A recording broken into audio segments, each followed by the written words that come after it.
специальные физические упражнения по обучению йога-гири. Во всех стилях есть стойка шикадачи.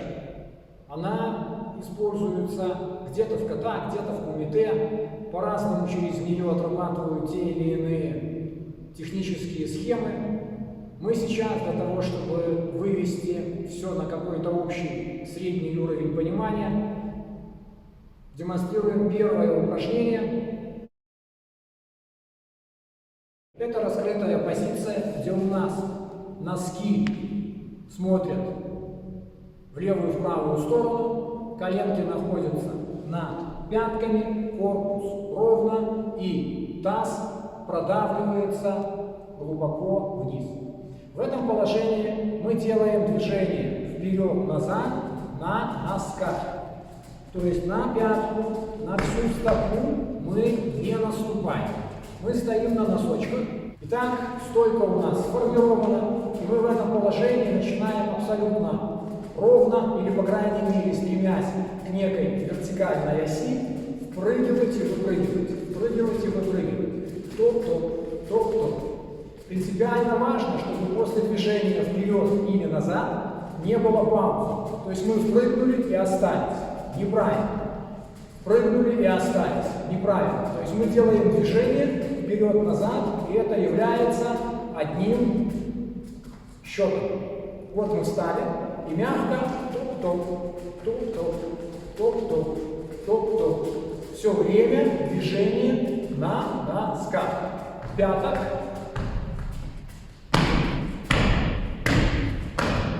Нет. Отработав некоторый объем первого упражнения, можно немного отдохнуть. Можно из шикадачи выпрямить коленки, встать, расслабить мышцы ног, можно походить, как вам больше это нравится. Но после достижения определенного уровня подготовки необходимо сразу к первому упражнению добавлять второе. Второе упражнение – это смещение вправо на место, влево и в эту же сходную точку. Условия все те же самые. Мы двигаемся на носках, на носках, на носках, на носках, на носках, на носках. Пауз, тум, тум. Нет. Пауз, нет. И нет движения на всей стопе. Все время движение на носочках, на носочках, на носочках, на носочках. Выполнив первое и второе упражнение, на начальном этапе необходимо, безусловно, отдохнуть. Опять же, как и в первом случае, мы выпрямляем коленки, встаем, расслабляем мышцы ног, можно походить и через некоторое время вернуться к выполнению последующих упражнений. Упражнение номер 3.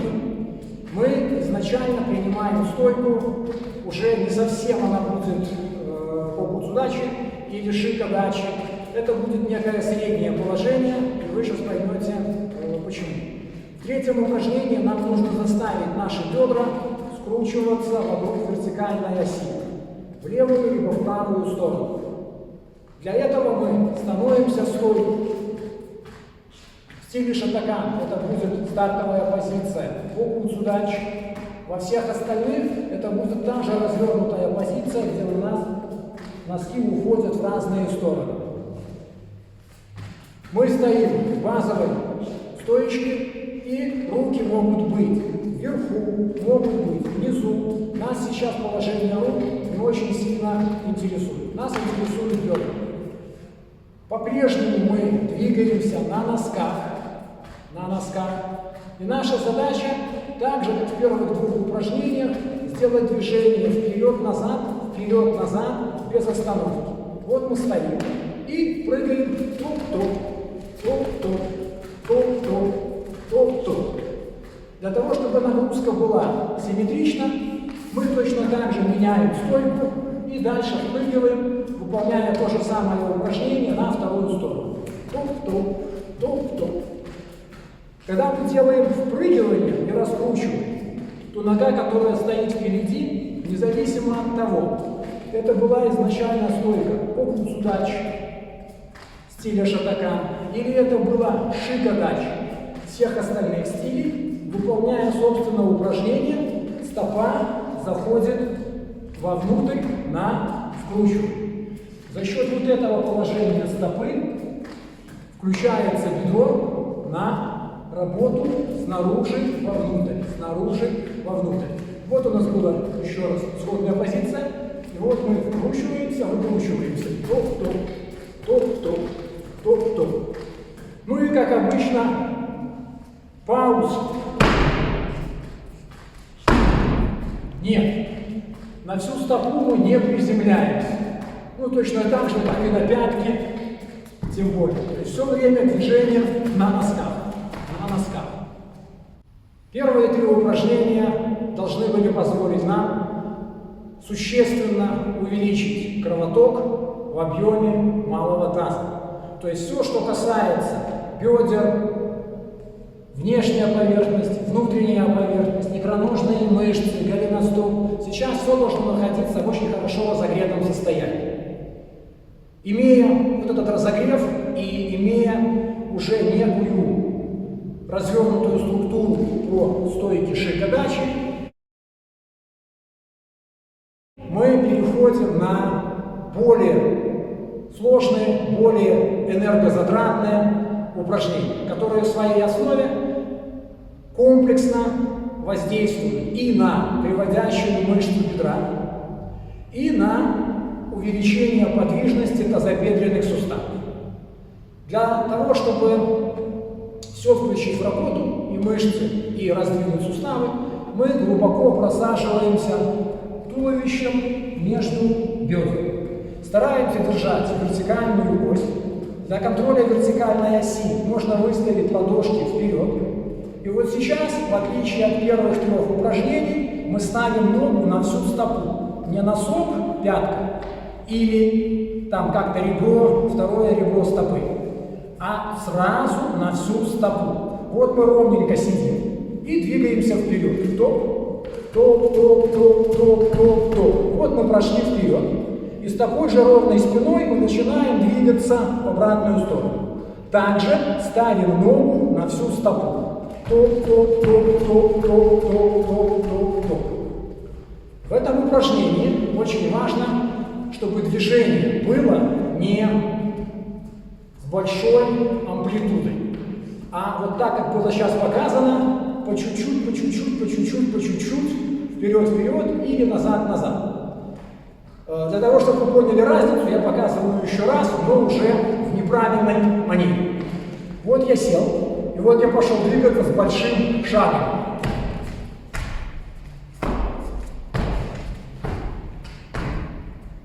При движении вторым методом у вас нагрузка уходит на коленные суставы, и вы совершенно никаким образом не воздействуете на увеличение подвижности тазобедренных суставов. Никак здесь нет никакого воздействия, и тем более нет нагрузки на приводящую мышцу бедра. Подготавливает нас уже к некоему выталкиванию в направлении действия, и мы продолжаем дальше прорабатывать мышцы бедра и развивать подвижность тазобедренных суставов. Для этого мы опять принимаем исходное положение, похожее с шикадачи, но опять же таз просаживаем ниже колена. Вот наши руки. Мы их переносим в ту сторону, куда будем двигаться, и в этом направлении двигаем ногу на всю стопу. Поставили. После этого вторую ногу также развернутой позицией притягиваем на всю стопу. То есть мы находимся в шикадаче. И двигаемся шикадаче, стопа, стопа, стопа, стопа. Идем в сторону, в сторону, в сторону, в сторону. Наша задача поставить ногу далеко в сторону, по возможности на самый большой максимум. После этого за счет выталкивания второй ноги перенести вес поровну в обе ноги. Максимально и в обе ноги. Когда мы пошли какой-то объем в одном направлении, мы точно так же на всю стопу начинаем двигаться в другом направлении. Ну и когда вы этот объем отработаете, вы сразу поймете, что вставать из этого упражнения лучше всего выталкиваясь сразу двумя ногами. Делаем следующее упражнение и немножко вспоминаем, как мы выполняли упражнение номер 3, где бедра работали на скручивание, раскручивание вперед. Там была амплитуда небольшая, наша задача была слегка разогреть бедра, икроножную, голеностоп. Теперь уже у нас прекрасно разогреты наши бедра, прекрасно разогрет весь связочный аппарат, и мы можем позволить себе выполнить некие движения значительно большей амплитуды. И вот конкретно в этом упражнении уже вот впервые из того, что было показано только что, включаются в работу колен. Нам нужно будет организовать движение колена на продавливание вперед, и после этого некое дугообразное движение на грудь. Следующая коленка вперед и следующее движение по дуге. Вот первое упражнение, где мы включаем работу коленей и таким образом связываем и стопу, и тазобедренные суставы в одном целом. Мы опускаемся вниз и выставляем, в данном случае, левую ногу вперед. После этого, распрямляя пружинку на правой ноге, переносим вес в направлении движения. Перешли, перенесли. И теперь делаем движение по дуге, так, как это было на впрыгивании в третьем упражнении. Выносим ногу, вынесли, снова переносим коленку и снова делаем движение по дуге. Снова коленка, дуга, снова коленка, дуга, снова коленка, дуга. Выполнив все показанные упражнения последовательно одно за одним, мы на финишном движении получим очень приятное ощущение в мышцах бедра. Бедро будет и у тех, кто занимается недавно, и у тех, кто занимается давно, максимально разогрето, и внутри бедра вы будете чувствовать некое жжение. Следующий этап в работе – это чуть-чуть растянуть перегруженные мышцы. Мы предлагаем для этого два вида махов, которые так же, как и обычно, полностью распределяют нагрузку симметрично по движению мышц антагонистов и мышц, способствующих движению. То есть мы работаем и вперед, и назад при раскрытии тех или иных заранее поставленных задач. То есть сейчас в двух следующих упражнениях наша задача растянуть мышцу. Она у нас перегружена, она горит, нам нужно снять с нее некие мышечные спазмы. Для этого мы выполняем следующую работу. Для этого мы принимаем стойку Зумбутсу-дачи. Она есть во всех стилях карате, она универсальна. Все понимают, о чем я сейчас говорю. У нас большая часть веса находится на передней ноге. Конкретно по нашей съемке хорошо просматривается стык красной синей. И мы сейчас выполняем движение маховое изнутри наружу. И опять проходим стойку Зумбутсу-дачи. Выполняем движение и пришли в Зумбутсу-дачи. С этого положения, когда у нас стопа стоит и большая часть нашей массы находится на передней ноге, мы выполняем отсюда подхлестывающее движение голени. Можно сказать, что это некий аналог Каши-Варай. Это вот такое простое движение с постановкой стопы. При выполнении маха можно акцентировать внимание обучаемых на то, что это некий аналог кагату-гири, движение на сверху вниз, акцентом на пятку, для того, чтобы они включали больше массу, приземляющуюся, приносили вес на приземляющуюся. Пришли, заняли положение, после этого выполнили подхлёст. Пришли, заняли положение, после этого выполнили подхлёст. Сделали движение, выполнили подхлёст. В предыдущем упражнении мы показали, как работают мышцы синергии, то есть те мышцы, которые способствуют нам в работе выталкиваться каким-то образом вперед. Сейчас мышца по бедренной кости несколько растянулась, и мы для того, чтобы продолжить снимать нагрузку с мышц бедра, выполняем мах назад. Для этого я повернусь, уважаемые зрители, к вам спиной и продолжу двигаться, выполняя мах. Мы стоим в высокой стойке. Это не задача, это просто высокое положение. И выполняем движение пяткой вверх. Шаг, мах, пяткой вверх. Шаг, мах, пяткой вверх. Шаг, мах, пяткой вверх. Для того, чтобы компенсировать работу на обе ноги, мы точно так же меняем стойку и работаем второй ногой. Делаем шаг, мах, шаг, мах, шаг, мах. При выполнении этого упражнения очень важно, чтобы при движении назад наша нога не сгибалась в колени. И мы работали от бедра движение назад. Назад. То есть от пятки до тазобедренного сустава наша нога поднимается как одно целое, и подколенный сгиб находится в своем естественном положении. То есть вот как мы ходили вперед, так же мы двигаемся назад, поднимая ногу, поднимая ногу.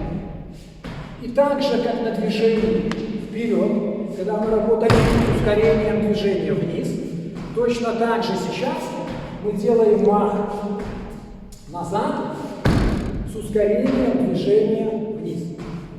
За счет вот этого ускорения вниз в одном направлении и в другом направлении мы максимально, насколько это возможно, распределяем нагрузку с мышц в каком-то конкретном месте по длине всей берцовой кости.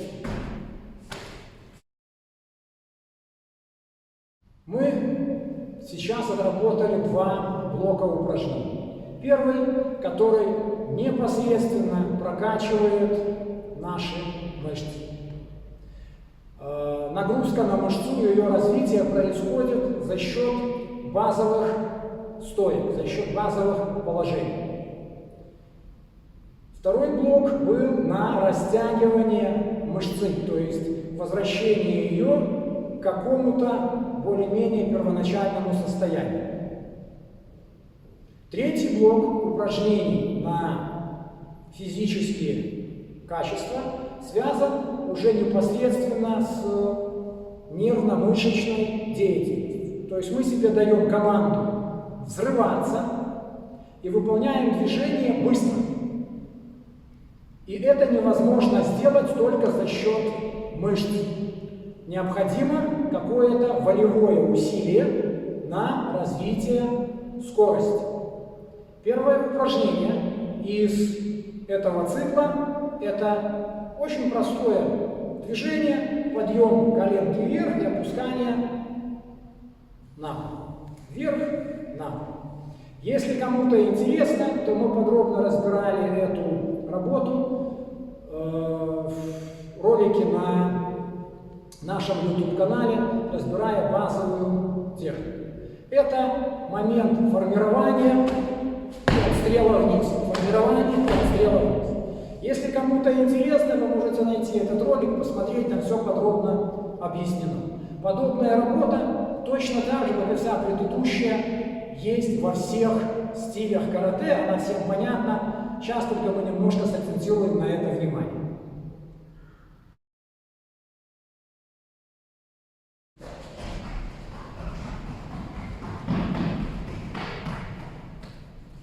Вот это первое упражнение из блока на взрыв, на сочетание нервно-мышечной деятельности в движении. Включаем работу мышцы-антагонисты, бежим точно так же энергично, и наша задача достать пяткой ягодичную мышцу, сделать подхлёст. Подхлёст.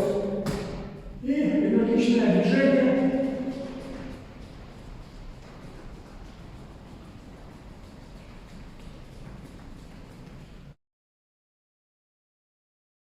Наша задача, опять же, вспомнить, что у нас есть колени, и включить в работу подготовку связочного аппарата вокруг коленного сустава. Для этого мы сейчас будем двигаться, опять же, быстро вперед, выполняя смешные движения руками и ногами. Наша задача — отработать хлесткие движения и вверх, и сбоку.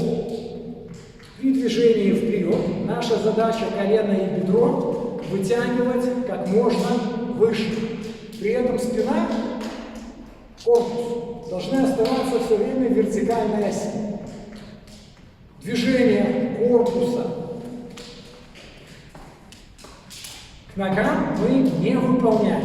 Мы работаем ноги к рукам, но не руки к ногам.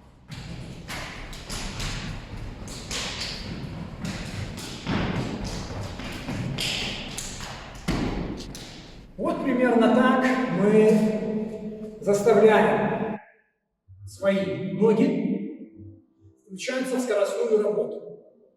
Мы сейчас сделаем еще два принципиально важных упражнения. Для того, чтобы компенсировать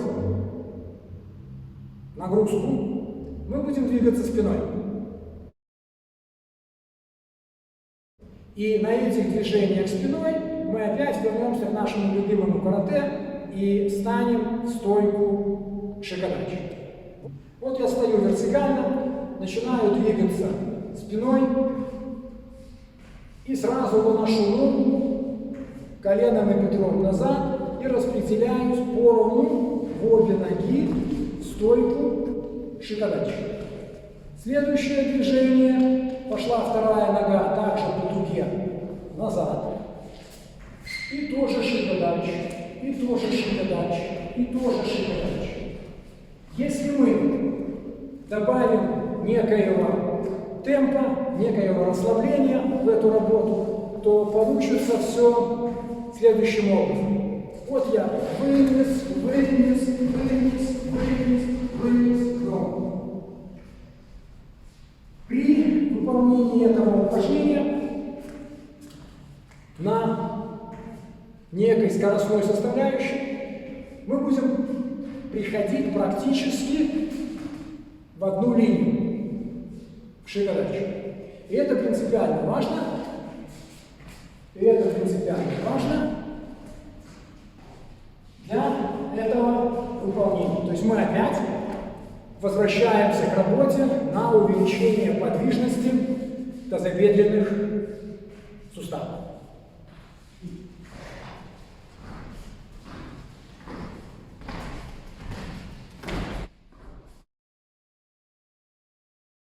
Следующее упражнение является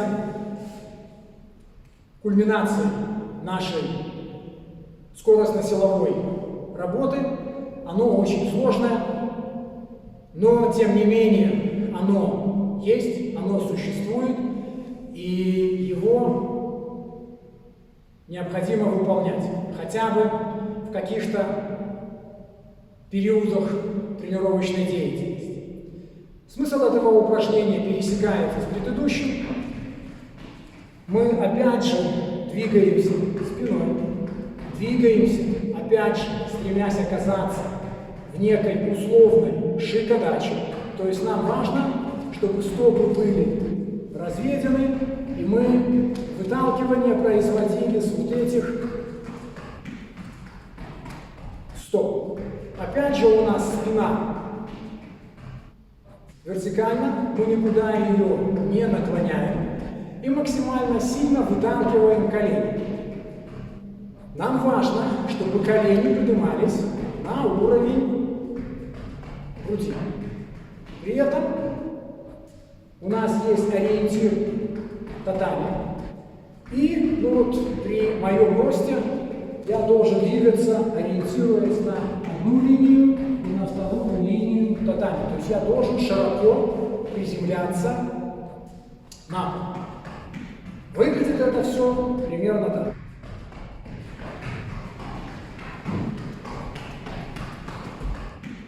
Все то же самое мы смотрим, как оно было на движении спиной. И сейчас эта же работа, когда я двигаюсь на удаление. Понятно, что первые 2-3 движения, они как разгоночные, а дальше выталкивание, опускание должны быть максимально энергично, максимально резко, максимально мощно. И работа рук должна позволять более скоординировать работу ног.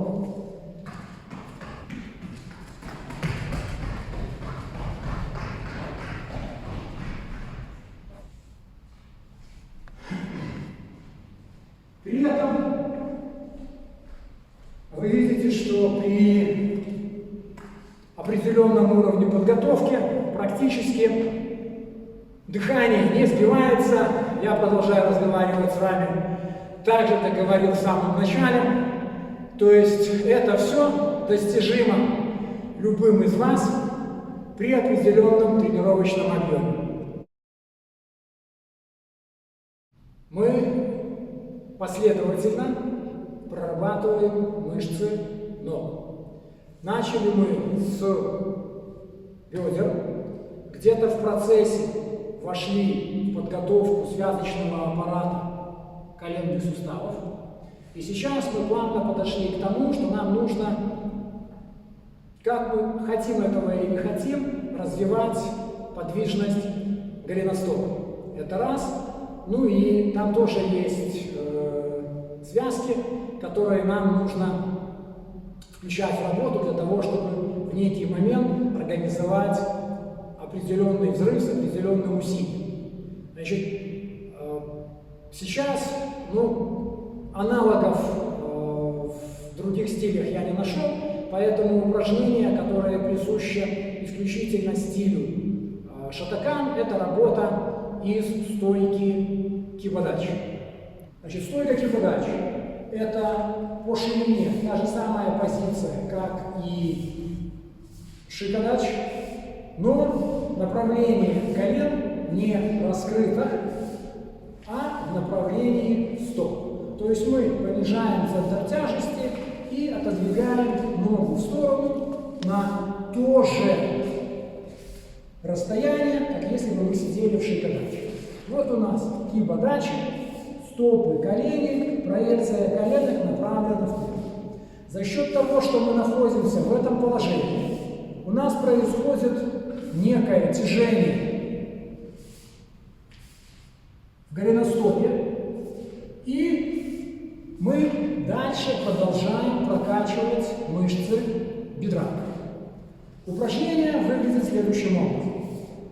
Мы подтягиваем ногу на ширину плеч, ставим ее сразу на всю стопу и стараемся загрузиться вниз. Здесь это то же самое упражнение, как если бы мы спускались на лыжах с горки. Это упражнение мы отрабатывали в кихоне при выполнении тех или иных движений зенкунцудачи. Сейчас вместо зенкунцудачи у нас позиция кибодачи. Мы поставили руку, сели, зафиксировали, досчитали до 2. После этого третий такт мы сделали шаг, опять же, на всю стопу. Снова движение, сели, встали, сели, встали. И точно такая же работа обязательно без паузы. То есть мы какое-то расстояние прошли и, не вставая, не давая себе возможности отдохнуть, начинаем двигаться в обратную сторону. Снова на всю стопу, организовали давление в опору и ушли в стойку. На всю стопу, раз, два, ушли в опору. Снова на всю стопу, снова ушли в опору. И здесь почувствовали максимальную жесткость. Отработав некий объем перемещения в кибодач, вы почувствуете вновь некую теплоту в бедрах, и уже помимо бедер у вас будет хорошее чувство тяжения в голеностопном суставе. И вот нам сейчас нужно соединить это все вместе и вывести на более высокий скоростной уровень по отношению к тому, что мы делали до этого. Для того, чтобы сейчас отработать акцент на голеностоп, мы прыгаем на одной ноге. Вторую поднимаем опять же колено, грудь. И постоянно двигаемся вперед. Должен быть высокий темп. Так же, как на упражнении, где мы бежали вперед, у нас каждое движение должно иметь две составляющих выталкивания. Одно выталкивание вверх, которое мы делаем за счет голеностопа. Второе выталкивание должно быть вниз. И это второе выталкивание мы делаем за счет целевой установки. То есть опять возвращаемся к нервно-мышечной деятельности. Таким образом мы уже формируем работу к себе от себя, которая станет для нас максимально важна в следующем блоке этого методического материала, когда мы вернемся к механике движения, когда мы начнем собирать все разрозненные кусочки в единое целое. Упражнение выглядит следующим образом.